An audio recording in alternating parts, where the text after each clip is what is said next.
എല്ലാരും ബുക്ക് എടുത്ത് വെക്ക. മിസ്സേ ലാസ്റ്റ് പീരീഡ് അല്ലേ മിസ്സേ, ക്ലാസ് എടുക്കണ്ട.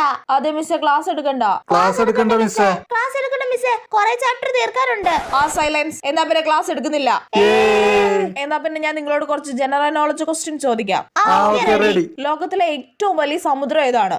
ഏതാടി മിസ്സേ? ഇന്ത്യൻ മഹാസമുദ്രം. അല്ല, തെറ്റുത്തരം. ആർക്കെങ്കിലും അറിയോ? പസഫിക് ആണ് കേട്ടോ. ആരാണ് കമ്പ്യൂട്ടർ കണ്ടുപിടിച്ചത്? Isaac Newton. Albert Einstein. Charles Darwin. അവരാരും അല്ല, ഷാജ് ബാബേജ് ആണ് കേട്ടോ. ഷടാ, എനിക്കറിയായിരുന്നു. ഇനി അടുത്ത ക്വസ്റ്റ്യൻ. മണ്ണിരയ്ക്ക് എത്ര കണ്ണുകളുണ്ട്? 4. മണ്ണിരയ്ക്ക് കണ്ണില്ലെന്ന് പറയാം, ചിലപ്പോ ശരിയായാലോ. മണ്ണിരയ്ക്ക് കണ്ണില്ല മിസ്സേ. Very good. കണ്ടോ, നീതുമോളെ കണ്ടുപിടിക്കുക. നീതുമോൾക്ക് അറിയാം കറക്റ്റ് ഉത്തരം. എടി ഭയങ്കരി. പിന്നല്ല, ഇനി കുറച്ച് അഭിമാനത്തിലിരിക്കാം. ഇനിയിപ്പോ വേറെ ഒരു ആൻസർ പറഞ്ഞില്ലേലും കുഴപ്പമില്ല, എനിക്ക് അഭിമാനിക്കാൻ ഒരു വകയായിട്ടുണ്ട്. കണ്ടോ, നീതുമോളെ കണ്ടുപിടിക്കുക. നീതുമോൾക്ക് അറിയാം കറക്റ്റ് ഉത്തരം.